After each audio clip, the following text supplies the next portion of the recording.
नमस्कार दर्शकवृन्द, सगरमाथा टेलिभिजनको एसटिभी च्याटमा म यहाँहरूलाई हार्दिक स्वागत गर्दछु। जीवराम भण्डारी। आज यहाँहरू सामुन्ने उपस्थित हुनुहुन्छ शक्ति बस्नेत। उहाँ नेकपा माओवादी केन्द्रका हेडक्वार्टर मेम्बर हुनुहुन्छ, सांसद, पूर्व गृहमन्त्री। समग्रमा आज म नेपालको पछिल्लो विकास भएको राजनीतिक घटनाक्रमको बारेमा उहाँसँग कुराकानी गर्नेछु। सर्वप्रथम म उहाँलाई स्वागत गर्छु। स्वागत छ यहाँलाई। धन्यवाद। यो विकास भएको राजनीतिक घटनाक्रम हेर्दा राजनीति अलि तरल छ कि बडा अप्ठ्यारो अवस्थातर्फ उन्मुख छ त्यस्तो देखिन्छ। तपाईको अलिकति विश्लेषण सुनाउ न। मानिस चुनावका बारेमा पनि प्रश्न गर्न थाले, सरकारले भलै हुन्छ भनेर भनेको छ। अलिकति विश्लेषण सुनाउ त, त्यसपछि म अरू काउन्टर रेज गर्दै जान्छु कृपया। अब यस्तो के कुनै पनि कुरा टिप्पणी रहित, आलोचना रहित त दुनियाँमा के विषय पो हुन्छ र। त्यस कारण चुनावको लागि गरिएको निर्णय आफैमा आलोचना रहित हुन्छ भनेर अपेक्षा पनि गर्नु हुँदैन, किनकि समाजमा त विभिन्न खालको प्रवृत्तिहरू छ नि त। एउटा अहिले परिवर्तन जति भएको छ त्यो परिवर्तन नै भारी भएको छ। एक थरीलाई त अलि बढी गरुङ्गो महसुस गरिरहेको छ। एक थरी मान्छेहरूलाई यो परिवर्तन केही पनि होइन भने जस्तो लाग्छ। अब हामी भनिराखेका छौँ, अब मेनस्ट्रिमका राजनीतिक पार्टीहरू भनिराखेका छन् यो निकै ठुलो राजनीतिक परिवर्तन हो। विगतको जस्तो परिवर्तनको राजनीतिक आयाम मात्र यसलाई प्रतिनिधित्व गर्दैन, यसले सामाजिक जीवनका थुप्रै पक्षहरूलाई समेटेको छ। यो परिवर्तनले आर्थिक जीवनमा पनि यसले प्रभाव पार्ने कुरा निश्चित छ। त्यसैले राजनीतिक, आर्थिक, सामाजिक, सांस्कृतिक परिवर्तनका विभिन्न पक्षहरूलाई अहिलेको यो पछिल्लो परिवर्तनले समेटेको छ। भलै अब त्यो सबैले सबै भने जस्ता भयो कि भएनन् त्यो अर्को कुरा हो, तर ठुलो एउटा परिवर्तन चाहिँ यो हो। यही परिस्थितिलाई बुझ्ने सवालमा बुझाइका केही विविधताहरू पनि भएको कारणले कुनै पनि निर्णय तपाईँ यता गर्दा पनि अर्को साइडबाट आलोचना, यता गर्दा अर्को साइडबाट आलोचना, यो स्वाभाविक छ। त्यो फेरि पनि तपाईँले भन्नुभयो जस्तो तरल होइन। अब राजनीतिक सङ्क्रमण निकासको बाटोमा अगाडि बढिराखेको छ। राजनीतिक तरलता क्रमशः अब कङ्क्रिट हुँदै गइराखेको छ र त्यो एउटा निकासतिर अगाडि बढिराखेको छ। त्यो भनेको अब संविधान कार्यान्वयनको प्रक्रियामा त मुलुक प्रक्रियामा अगाडि बढिसक्यो र निर्धारित अब घोषणा गरिएका निर्वाचन छन्। त्यो निर्वाचन सम्पन्न गर्ने कुराले अब यो संविधान कार्यान्वयनको प्रक्रियालाई नयाँ गति चाहिँ प्रदान गर्छ। संविधान कार्यान्वयन कि संविधान भड्खालोमा पर्न लाग्यो? किनभने समय धेरै बाँकी छैन, वैशाख 31 आइसक्यो। मधेसीहरू आन्दोलनमा छन्। मधेसीलाई एभोइड गरेर तपाईँ चुनाव गर्न सक्ने अवस्थामा हुनुहुन्न। 74 मार्क्स साथ पनि धेरै टाढा छैन। त्यसो हेर्दा त यो संविधान नै भड्खालोमा पर्न लागेको यस्तो अर्थ पनि लगाइरहेछन् मान्छे। होइन, भड्खालोमा त होइन, संविधान सभा नै भड्खालोमा पर्छ कि भन्ने मान्छेलाई चिन्ता थियो। संविधान सभाले संविधान जारी गर्यो। संविधान जारी हुने बित्तिकै अब यो केही अर्थ छैन यो संविधानको, यो कागजको खोस्टो हो, यो लागू हुँदैन भन्ने एक थरी मान्छेहरू थिए। यहाँसम्म आइपुग्दाखेरि अब निर्धारित समयमा निर्वाचन सम्पन्न गर्ने उद्देश्यसहित, कार्यक्रममै सहित अब सरकार अगाडि बढिसक्यो भनेपछि अनुमान त अब विभिन्न हुने भए अनुमानका निम्ति केही आधारहरू पनि होलान्, किनभने परिस्थिति राजमार्गमा हिँड्या जस्तो छैन। फेरि एउटा समाज विकासको प्रक्रिया राजमार्गको बाटोमा अगाडि बढ्दैन। हेर्नुहोस्, तपाईँ जुनसुकै हेर्नुहोस्, तपाईँ राणा शासन यो देशमा 104 वर्ष चल्यो, तर त्यो 104 वर्षको अवधिभित्र पसेर तपाईँ हेर्नुभयो भने त्यहाँ कति उतार चढाव छन्। 30 वर्ष यो देशमा पञ्चायत व्यवस्था चल्यो, कति उतार चढावपूर्ण चाहिँ अवस्थाहरू त्यहाँ हामी पाउँछौँ। यो त्यसैले मैले के भन्छु भन्दाखेरि त्यहाँदेखि पछि यहाँसम्म आइपुग्दाखेरि कुराहरू पनि अझ ती त एउटा प्रक्रियामा भयो। त्यसैले यदा समग्रमा पनि समाज विकासको प्रक्रिया र नियम त्यो राजमार्गको सरल रेखामा अगाडि बढ्दैन, सिधा बाटोमा अगाडि बढ्दैन, यो उतार चढाव पूर्ण ढङ्गले नै अगाडि बढ्छ। त्यो भनेको त्यहाँ केही चुनौतीहरू, केही असहजताहरू, अलिअलि अव्यवस्थाहरू जस्ता पनि हुन्छन्, तर पनि मूल प्रवृत्ति यो कता गइराखेको छ, अगाडि बढिराखेको छ, अकर्मण्य अवस्थामा रहिरहेको छ अथवा पछाडि फर्कन खोजिरहेको छ। मूल प्रवृत्ति के हो भन्ने कुरा हामीले हेर्नुपर्ने हुन्छ। अहिलेको मूल प्रवृत्ति अब संविधानको कार्यान्वयनतिर अगाडि बढिराखेको छ, संविधान लागू गर्नेतिर अगाडि बढिरहेको छ। अब भड्खालोमा होइन, संविधान अब जनताको जीवनमा ट्रान्सलेट हुँदैछ, किनकि संविधानले राज्यको पुनर्संरचना गर्ने कुरा गर्यो। संविधानले यसो भन्दा हामीले नेपालको एकात्मक र केन्द्रीकृत राज्य व्यवस्था भनेर भन्यो। केन्द्रीकृत राज्य व्यवस्थाको अर्थ सम्पूर्ण अधिकार काठमाडौँ केन्द्रित थियो, सिंहदरबार केन्द्रित थियो। त्यो सिंहदरबार केन्द्रित जनताको समग्र अधिकारलाई अथवा व्यवस्थालाई गाउँ गाउँमा सरकार माध्यमबाट, स्थानीय सरकार माध्यमबाट, स्थानीय सरकारको माध्यमबाट हामी गाउँ गाउँमा पुर्याउँदैछौँ र त्यो केन्द्रीकृत चरित्रलाई अब हामी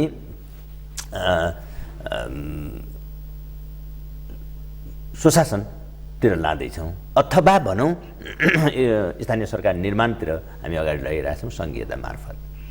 दोस्रो कुरो यसको अलिकति एकात्मक प्रकृति थियो।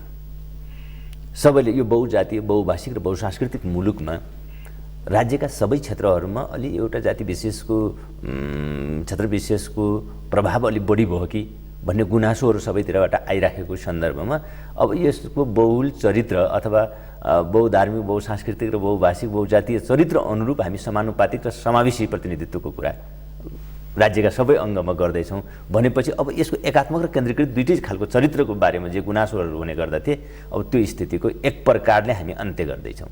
भन्दाखेरि यो त हिजो संविधानले लेखेको थियो, तर अब चुनावमा जाने बेलामा त यसको व्यवहारिक अभ्यास पनि हुने भयो। अझ त्यसपछि स्थानीय सरकार बन्ने भयो। स्थानीय सरकार बनिसकेपछि त अब त्यो घर गाउँमा चाहिँ राज्य पुग्ने भयो, सरकार पुग्ने भयो भन्दाखेरि त अब केन्द्रीकृत अहिले पनि राज्य व्यवस्था भन्ने ठाउँ त अब त रहँदैन। त्यसैले यो संविधान जनताको जीवनमा चाहिँ ट्रान्सलेट हुने, जनताको जीवनमा चाहिँ अब अनुवाद हुँदै जाने क्रम र प्रक्रिया सुरु भएको छ। त्यसैले यसलाई भड्खालोमा होइन, अब जहाँसम्म केही पक्षहरू नआइकन चुनाव हुन्छ कि हुँदैन भन्ने एउटा प्रश्न छ। किनभने तत्कालै अब वैशाख 31 आइसक्यो, चुनाव घोषणा गर्नुभयो, मधेसीहरू आन्दोलनमा छन्। अब एउटा कुरा नि यो केही पनि होइन, जसले आन्दोलन गरे पनि जे गरे पनि हुन्छ भन्नेको पक्षमा त म पनि छैन र त्यो भन्नु पनि हुँदैन, सरकारले पनि मेरो विचारमा बनिराखेको छैन।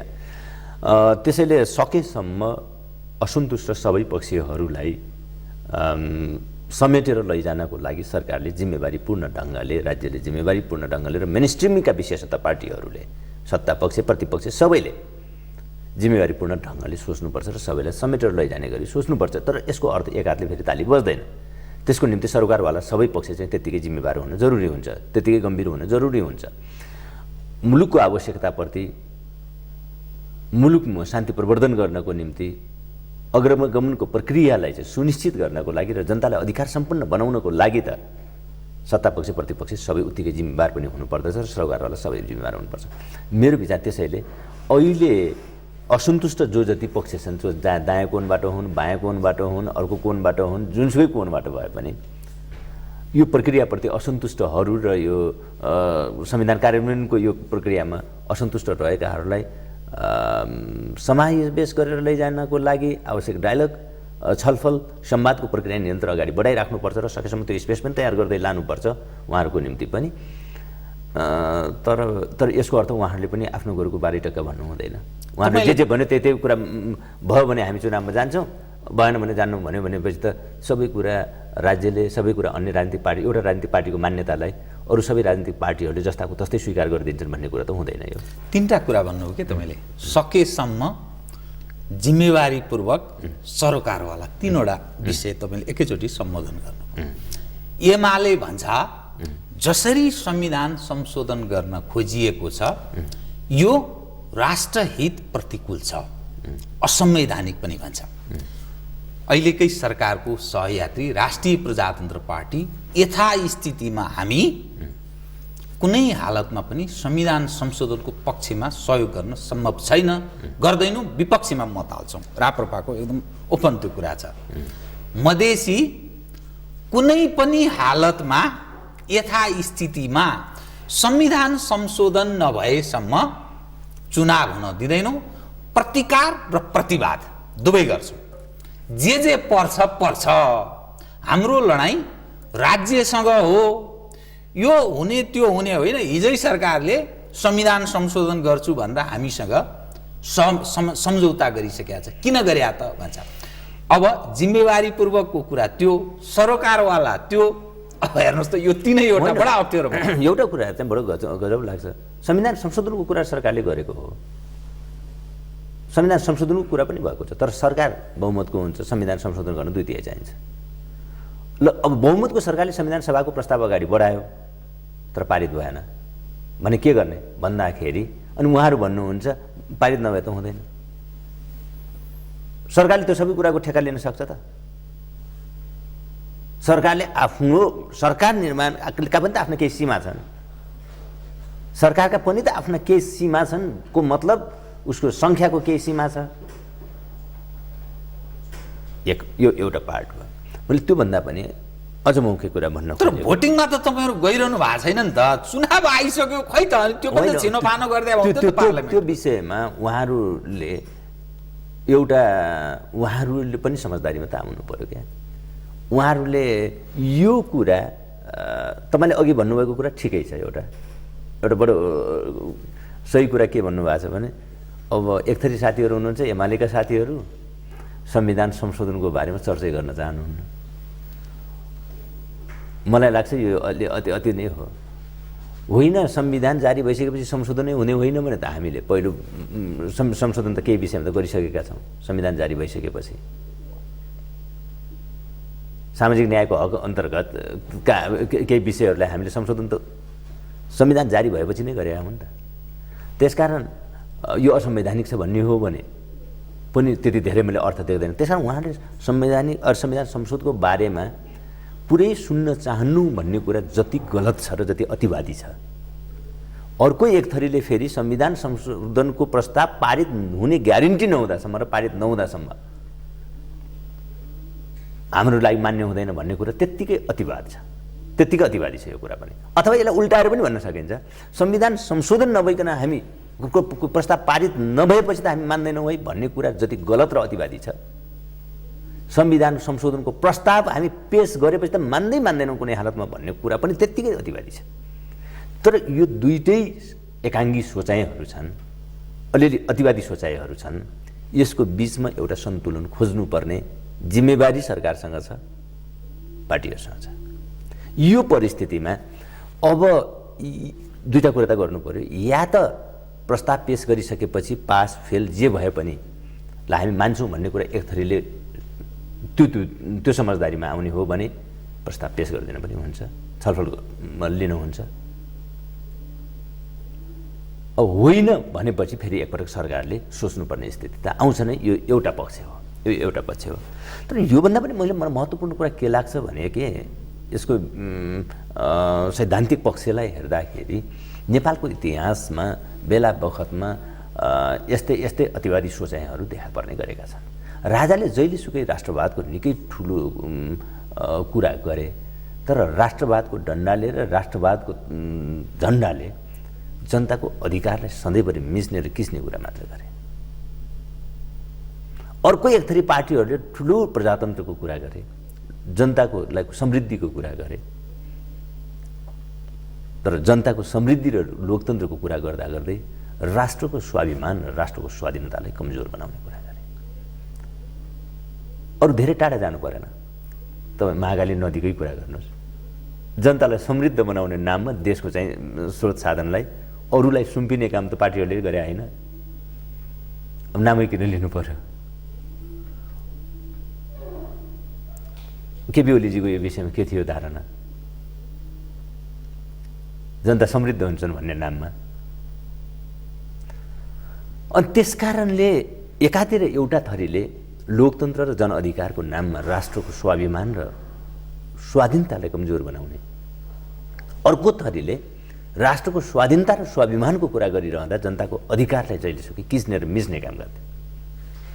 यो नेपालको इतिहास हो, विगत हो। यो हामी यो विगतलाई बदल्न चाहन्छौँ। हामी यो विगतलाई बदल्न चाहन्छौँ। माओवादी यो विगतलाई चाहिँ सच्याउन चाहन्छ र माओवादी यो राष्ट्रको, यो मुलुकको राजनीतिको मूलधार हो, राजनीतिको मूल प्रवृत्ति हो, मूलधार हो। आज नेपालमा सङ्घीय लोकतान्त्रिक गणतन्त्र स्थापना भएको छ। सङ्घीय लोकतान्त्रिक गणतन्त्रको सर्जक, डिजाइनर माओवादी हो। माओवादी एजेन्डामा आज मुलुक अगाडि बढिरहेको छ।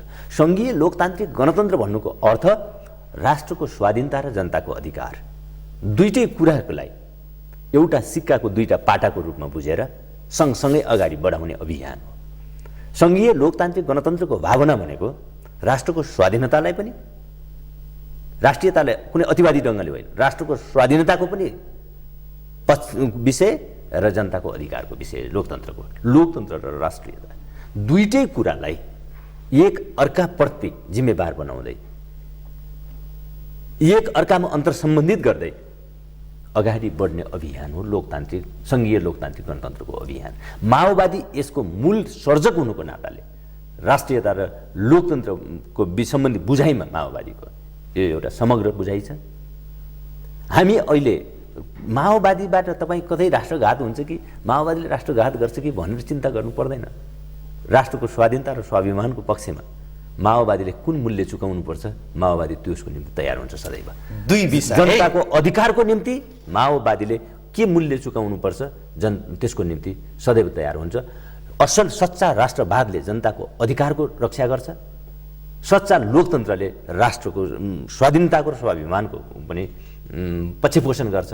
त्यसैले एकले अर्कोलाई कमजोर बनाउने होइन, एकले अर्कोलाई निषेध गर्ने होइन, एकले अर्कोलाई अझ सपोर्ट गर्ने, एकले अर्कोको पक्षपोषण गर्ने, त्यस्तो खालको राष्ट्रियता र त्यस्तो खालको लोकतन्त्रको हिमायती हो माओवादी। र सङ्घीय लोकतान्त्रिक गणतन्त्रलाई पनि यही अर्थमा माओवादीले परिभाषित गर्दै आएको छ। तपाईँले दुई विषयको एडभोकेसी गर्नुभयो है। एक परिवर्तन हो, निश्चय नै तपाईँहरूले यो परिवर्तनका लागि एडभोकेसी गर्नुभयो, समर्पण गर्नुभयो, ठुलो त्याग रह्यो है। तर तपाईँहरूको शक्ति पछिल्लो समयमा असाध्यै कमजोर तेस्रो शक्तिको रूपमा स्थापित हुनुभयो हो। तपाईँहरूले जुन मुद्दा उठान गर्नुभएको थियो, काङ्ग्रेस र एमाले त्यसैको पछि लागेर यो परिवर्तन भयो। यसमा स्वीकार्नलाई सायद कसैले हिचकिचाउँदैन, कटु सत्य हो। तर जनताले त तपाईँहरूलाई दुत्कार्यो। नम्बर एक, तपाईँले राष्ट्रियता र राष्ट्रवादको कुरा गर्नुभयो कि तपाईँहरूको राष्ट्रियता र राष्ट्रवाद त त्यो 12 बुँदे दिल्ली सहमति हुँदै यहाँ आइपुग्दा नि त्यो धोती खुस्केर नङ्गा नाच भइसक्यो भन्छ नि त। र मुलुक यो अवस्थामा सबभन्दा नेपालको राष्ट्रियता कमजोर कुनै बेला नेपालको इतिहासमा भएको छ भने अहिलेको जस्तो बाह्य ताकतको चलखेल र निर्णायक भूमिका विदेशीहरूले राखेको इतिहासमै त्यस्तो छैन भन्छ। ल बताउनुहोस् त, यो दुईटा प्रश्न तपाईँ जवाब दिनुहोस् त। मैले पहिलो कुरा 12 बुँदे समझदारी कुन ठाउँमा भयो, नितान्त प्राविधिक विषय थियो। 12 बुँदे समझदारी गर्ने कुरा नेपालभित्रै टुङ्गो लागेको विषय हो। स्थानको छनौट नितान्त प्राविधिक कुरा थियो। पक्का हो यो कुरामा तपाईँ ढुक्क हुनुहोस्। किन भन्दा मान्छे पत्याउँदैनन्। यो स्टेक होल्डर परिवर्तनको स्टेक होल्डर त पारिपट्टिकै हो भनेर मान्छे खुला भन्छन्। मन्त्रीजीले नै त्यस बेला अहिलेकै प्रणब मुखर्जी जो हुनुहुन्छ राष्ट्रपति, त्यस बेला परराष्ट्र मन्त्री हुनुहुन्थ्यो, हामीले नै माओवादी ल्याएर मिलान गरेर सबै गरिदिए हो भनेर खुल्याम होइन। अब यो कसले के भन्छन्, कसले आफ्नो स्वार्थमा त्यसलाई चाहिँ व्याख्या गर्ने कोसिस गर्छन्। कुनै पनि एउटा घटना हुन्छ, त्यो घटनाले सबैले आफ्नो अनुकूल परिघटना हुन्छ, त्यसलाई आफ्नो अनुकूल व्याख्या गर्ने कोसिस त सबैले गर्छन्, त्यो अर्को कुरा हो। तथ्य आफ्नो ठाउँमा हुन्छ र त्यो तथ्यलाई पुष्टि गर्ने अरू तथ्यहरू फेरि प्रकट हुँदै जान्छन्। ती तथ्यहरूले त्यो एउटा ऐतिहासिक विषयवस्तुलाई पुनर्पुष्टि गर्नुपर्ने पनि हुन्छन् कैयन विषयहरू। त्यो भोलिका घटनाक्रमहरूले पनि पुष्टि गर्दै जान्छ के थियो भन्ने कुरा। आजका घटनाक्रम र भोलिका घटनाक्रमहरूले पनि पुष्टि गर्दै लैजानुपर्ने हुन्छ। तपाईँले भनेको कुरा सही हो कि मैले भनेको कुरा सही हो, यो प्रसङ्गमा भने क्या अहिले मैले तपाईँले भने भन्दाको अर्थ तपाईँले अहिले उठाइदिनु भएको विषयको प्रसङ्गमा मात्र भने। त्यो बेला तपाईँलाई यो कुरा राम्रोसँग सायद सम्झना पनि होला, वामदेव गौतमजी र युवराज गेवालीजी त रोल्पामै पुग्नु भएको थियो। रोल्पामा गरिएका विषय पनि यस्तै विषय हुन्, यिनै विषय हुन् कुराकानी। राजाले टेकओभर गरिसकेपछि, तत्कालीन राजाले टेकओभर गरिसकेपछि त्योभन्दा माघ 19 भन्दा अघितिरको परिस्थिति एउटा थियो। माघ 19 पछि तत्कालीन संसदीय पार्टीहरू र माओवादीको बीचमा एउटा सहकार्यको वस्तुगत आधार निर्माण भयो, वस्तुगत वातावरण तयार भयो। पार्टीहरूको बीचमा विभिन्न ढङ्गले छलफलहरू भयो। त्यसको पहिलो चरणको छलफल त रोल्पामा भयो, त्यो सकारात्मक थियो। त्यसपछि फेरि नेतृत्व तहमा बस्ने कुराहरू भयो। अब नेतृत्वमा बस्दाखेरि गिरिजाप्रसाद कोइराला र माधव नेपालजी रोल्पा पुग्न अप्ठ्यारो भयो। अब प्रचण्डलाई बाबुरामलाई काठमाडौँ आइपुग्न गाह्रो भयो।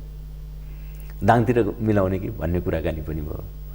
सायद माधव नेपालजी अलिकति यो विषयमा छलफल गरौँ भन्ने हुनुहुन्थ्यो, तर गिरिजाप्रसाद कोइरालालाई स्वाभाविक रूपमा उहाँको स्टाटस सबै कुराहरूले गर्दा पनि होला अब दाङमा पनि अलिकति त्यो फेरि बढी रिस्क हुने, अलि अप्ठ्यारो हुने खालको स्थिति भइसकेपछि अब प्राविधिक हिसाबले सबैको निम्ति सहज हुने, सबैलाई अलि सजिलो पर्ने ठाउँ खोजौँ न त भन्दै जाने बेलामा त्यो नितान्त प्राविधिक ढङ्गले खोजिएको कुरा हो।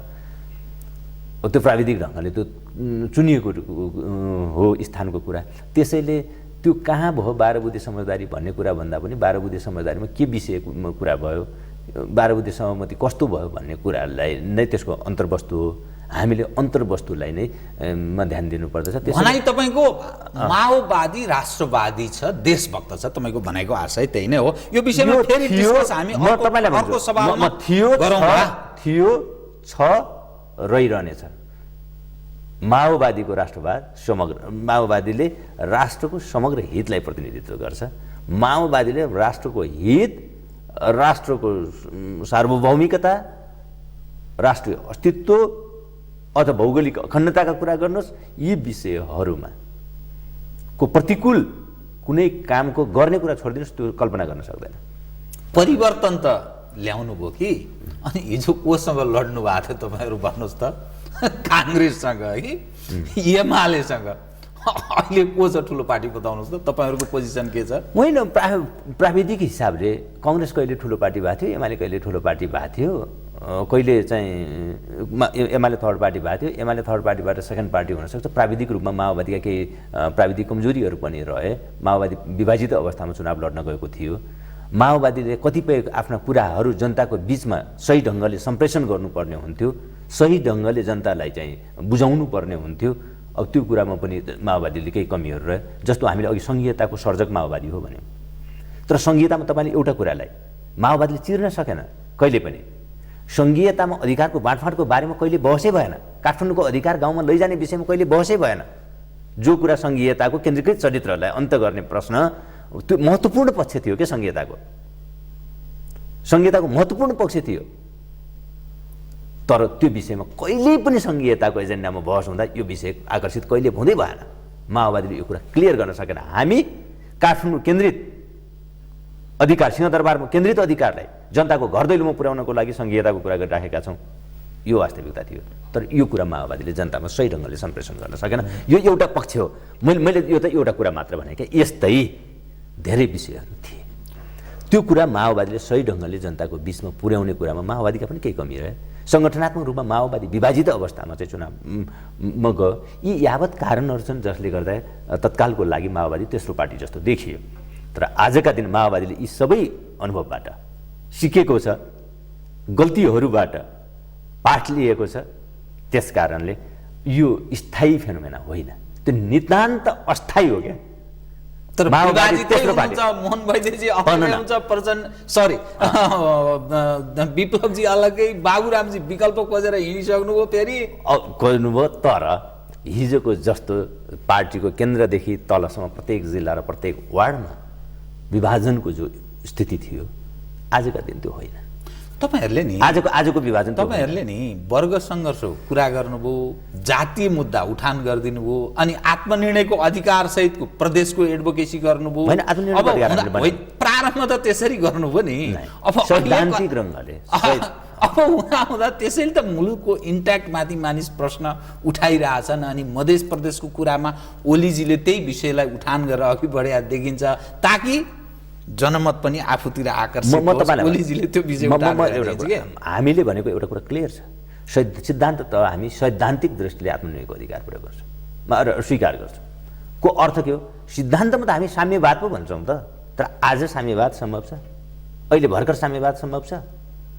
आजको कार्यक्रम भनेको त हामीले सङ्घीय लोकतान्त्रिक गणतन्त्र भन्यौँ नि, जसरी राजनीतिक कार्यक्रमको हिसाबले तपाईँ यो आत्मनिर्णयको अधिकारको प्रसङ्गलाई पनि, सिद्धान्त त मान्छेले आफ्नो अधिकारको बारेमा, आफ्नो भविष्यको बारेमा आफैले फैसला गर्न पाउने अधिकारको एडभोकेसी गर्ने कुरालाई लोकतान्त्रिक भन्ने कोही पनि शक्तिले किन अस्वीकार गर्नु?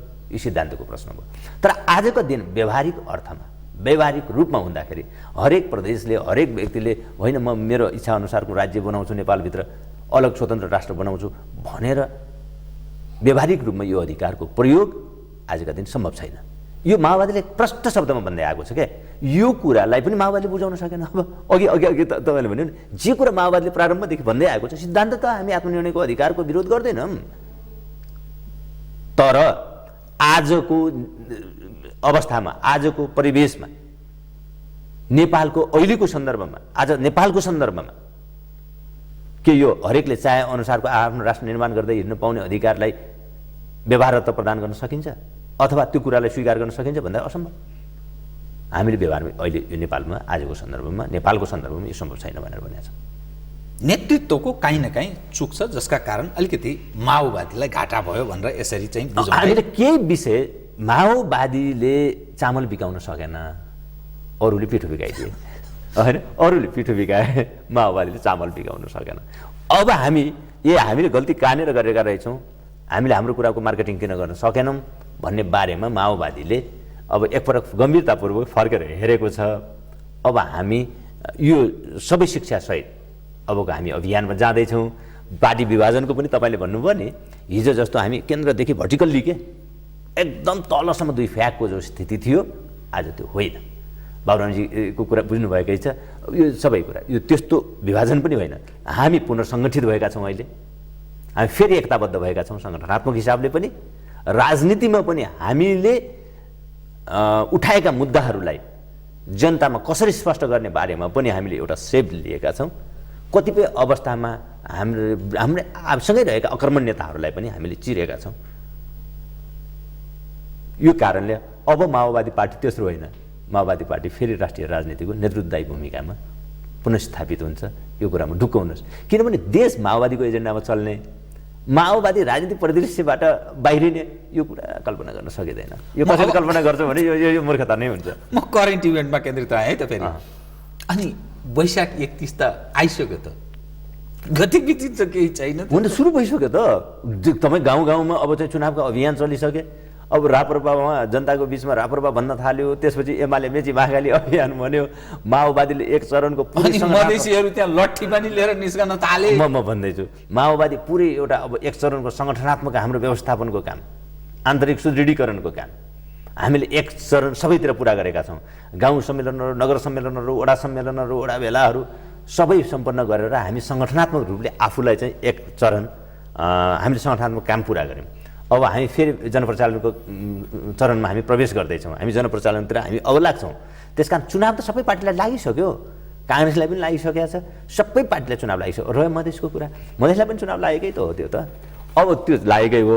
म आशा गर्छु उहाँहरू पनि जनतालाई यो अधिकार सम्पन्न बनाउने अभियानबाट पछि हट्नुहुन्न। उहाँहरूले सिंहदरबार केन्द्रीकृत राज्य भयो, एकात्मक राज्य भयो भनेर त उहाँहरूले चाहिँ बराबर बन्नुभयो।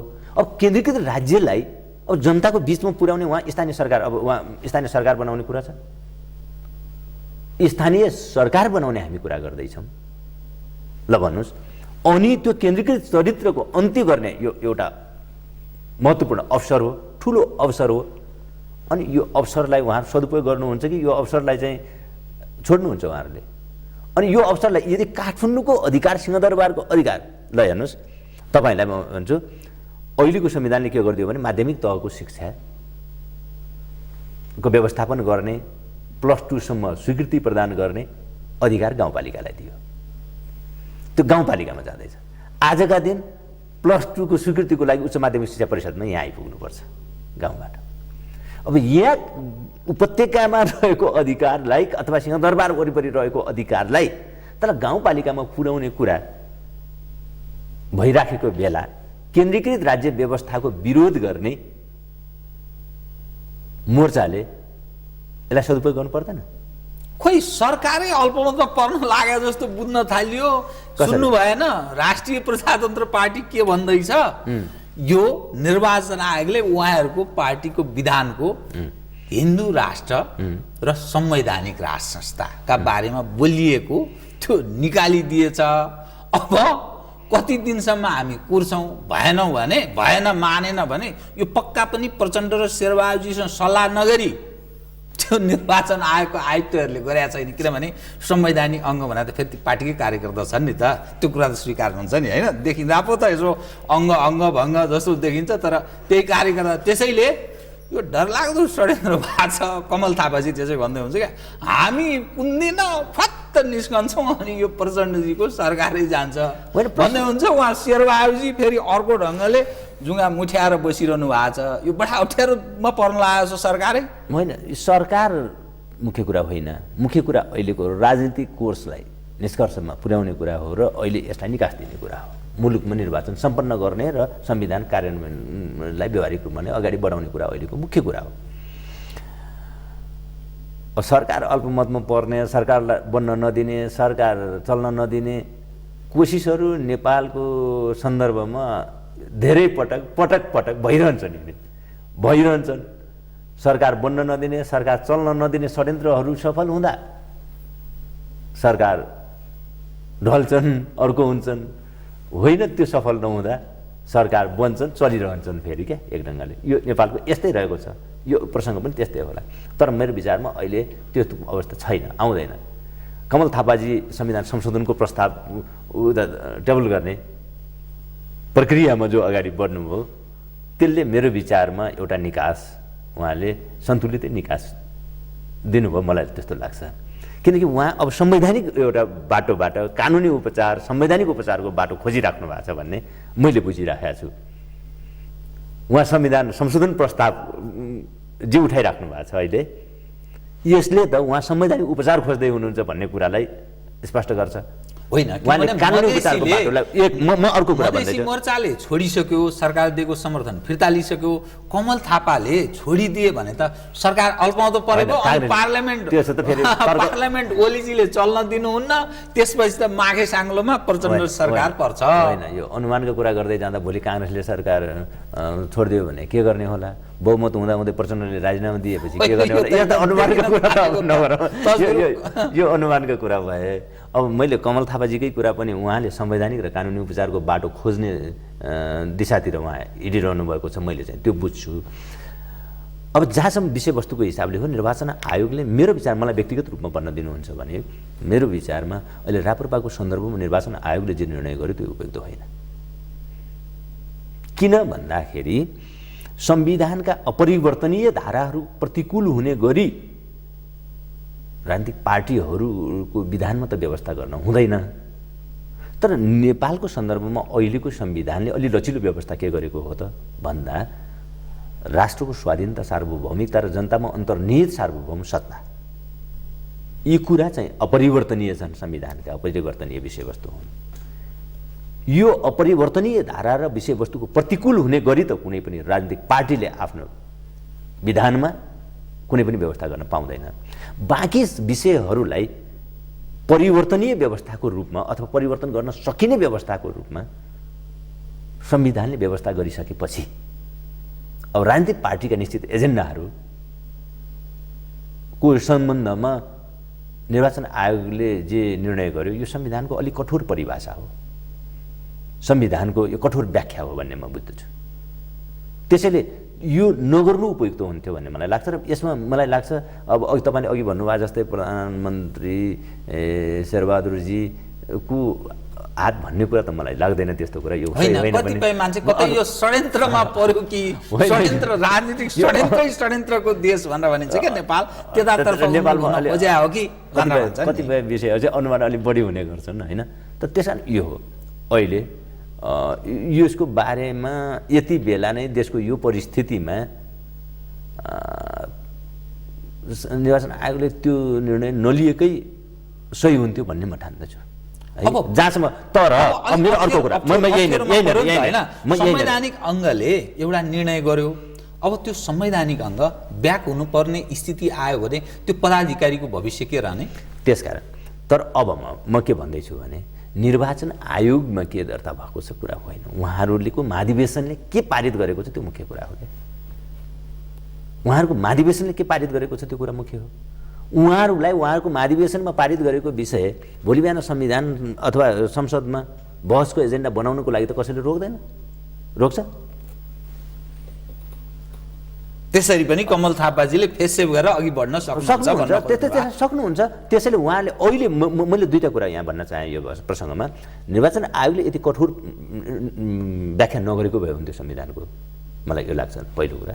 दोस्रो कुरा यो भइसक्यो, अब संवैधानिक एउटा अङ्गले त्यो व्याख्या गरिसक्यो। व्याख्या गरिसके पनि मलाई लाग्छ कमल थापाजीहरूलाई राप्रपालाई आफ्ना नीति कार्यक्रमहरू जनताको बिचमा लिनको लागि कसैले रोक्नेवाला छैन। संविधान भोलि बिहान पार्लियामेन्टमा उहाँहरूका एजेन्डाहरू टेबल गर्नको लागि कसैले रोक्नेवाला छैन।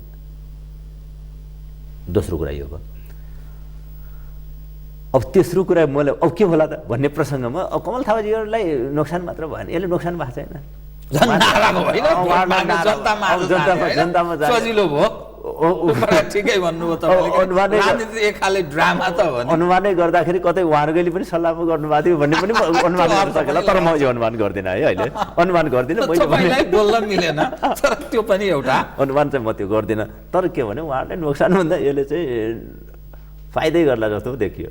त्यसैले उहाँले यो कुरा बुझ्नु भएको छ, उहाँहरूले यसलाई एउटा एजेन्डा बनाउनुहुन्छ र यसको संवैधानिक एकातिर कानुनी उपचार, अर्कोतिर सडकमा अलिअलि भुत्ते भएका कार्यकर्ताहरूका मन मस्तिष्कलाई अलि धारिलो बनाउने, अस्त्रको रूपमा पनि प्रयोग गर्ने, त्यसलाई सान लगाउने अस्त्रको रूपमा यसलाई प्रयोग गर्नुहुन्छ होला उहाँहरूले।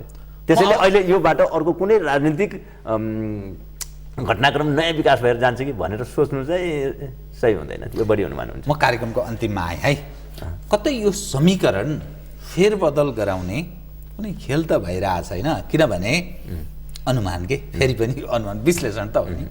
शेरबहादुरजी यो जेठको दोस्रो साता प्रचण्डजीलाई नाग्न दिनु हुने पक्षमा छैन रे, अर्थात् बजेट आफूले ल्याउने प्रयत्नमा उहाँ हुनुहुन्छ।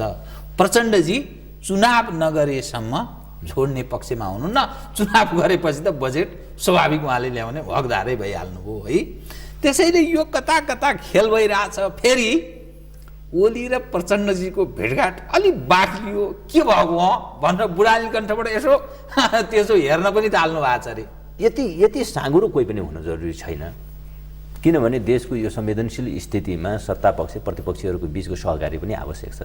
जसरी हिजो माओवादी प्रतिपक्षमा थियो, देशमा भूकम्पको एउटा विनाशकारी अवस्था आयो, त्यो बेला प्रतिपक्षले अपिल गर्यो सरकारलाई, हामी तपाईँहरूसँग सहकार्य गरेर जान तयार छौँ मुलुकको यो अप्ठ्यारो स्थितिमा भनेर। माओवादी प्रतिपक्षमा हुँदाखेरि माओवादीले अपिल गर्यो सरकारलाई। त्यसकारण माओवादी फेरि अहिले नेतृत्वको सरकारले फेरि प्रतिपक्षलाई के भन्छ भन्दाखेरि, अहिले एमाले चाहिँ प्रतिपक्षी समयक्रममा मुलुकको यो जो संवेदनशील स्थिति छ, हामी निर्वाचन सम्पन्न गर्नुपर्ने राष्ट्रिय दायित्व सहित अगाडि बढिराखेका छौँ, सिङ्गो मुलुक अगाडि बढिरहेको छ। यो स्थितिमा सत्तापक्ष प्रतिपक्षीहरूले यो चुनावको अभियानलाई सफल बनाउनको लागि सहकार्य गरेर जानुपर्छ भन्नका खातिर छलफल संवाद नहुने कुरा छैन। संवाद मात्र होइन, सहकार्य पनि जरुरी छ। एक सहकार्यको अर्थ अहिले भर्खर सरकारै भन्ने पनि हुँदैन नि त, एक कुरा त्यो भयो। दोस्रो कुरा बजेट कि अर्को सरकार कि यो प्राथमिकताको विषय होइनन् क्या अहिलेका। अहिलेको प्राथमिकताको विषय निर्धारित समयमा वैशाख 31 गते स्थानीय तहको निर्वाचन सम्पन्न गर्ने कुरा अर्जुन दृष्टि यहाँ हो लगाउनु पर्ने। अब बाँकी त्यसपछिका कुरा हुनुपर्ने भइहाल्छन् नि, किनभने राजनीतिमा इमान पनि चाहिन्छ। राजनीतिमा न्यूनतम राजनीति अब यो फोहोरी खेल हो भन्ने प्रभाव जनतामा पर्न दिनु हुँदैन। नेताहरूले, राजनीतिक पार्टीहरूले राजनीतिमा कहीँ न कहीँ इमान चाहिँ जरुरी हुन्छ। राजनीति चाहिँ बेइमानहरूले गर्ने काम खेल्ने खेल मात्र हो भन्ने अनुभूति हुन दिनु हुँदैन, त्यो प्रभाव पर्न दिनु हुँदैन। त्यसकारण राजनीतिमा इमानको कुरा हुन्छ, हुनु पनि पर्छ। अब जहाँसम्म यो सबै कुराको फेरि केन्द्रमा त के हो भन्दा राष्ट्रिय आवश्यकता हो। आजको राष्ट्रिय आवश्यकता वैशाख 31 गतेको निर्वाचन सम्पन्न गर्ने कुरा हो। त्यो निर्वाचन सम्पन्न गर्नको लागि गर्नुपर्ने के हो, सबैले आफ्नो एफर्ट त्यहाँ लाउनु पर्यो। अहिले सबैले आफ्नो विवेक चाहिँ त्यहाँ लगाउनु पर्यो। त्यसको निम्ति असन्तुष्टहरूलाई समावेश कसरी गर्ने हो, अथवा जति गर्दा पनि कोही समावेश भएनन् त्यो बेलामा पनि निर्वाचनलाई चाहिँ कसरी चाहिँ कम्प्लिट गर्ने हो, यहाँ पो सबैको दिमाग लगाउनु पर्छ। अहिले दिमाग यहाँ लगाउने बेला हो। त्यस कारण जेठपछि के होला, अर्को के होला भनेर हिसाब किताब गर्ने र सरकारको समीकरण के होला भनेर अहिले दिमाग यता खर्च गर्नुपर्ने बेला चाहिँ होइन। हस्, आश गरौँ है त, अनुकूल होस् होइन। आशा होइन, हरेक सचेत नागरिकले, जिम्मेवार संस्थाहरूले, पार्टीहरूले, व्यक्तित्वहरूले सबैले यो राष्ट्रिय जिम्मेवारी पुरा गर्नको लागि आफ्नो ठाउँबाट योगदान गर्ने बेला हो। धन्यवाद, कार्यक्रममा आइदिनु यहाँलाई हार्दिक धन्यवाद है। धन्यवाद यहाँ। आदरणीय दर्शकवृन्द, उहाँ हुन्थ्यो शक्ति बस्नेत, नेकपा माओवादी केन्द्रका हेडक्वार्टर मेम्बर, पूर्व गृहमन्त्री, सांसद। म लगायत मेरो सम्पूर्ण युनिटलाई कार्यक्रमबाट बिदा दिनुहोस्, तर सगरमाथा टेलिभिजन हेर्दै रहनुहोला। नमस्कार।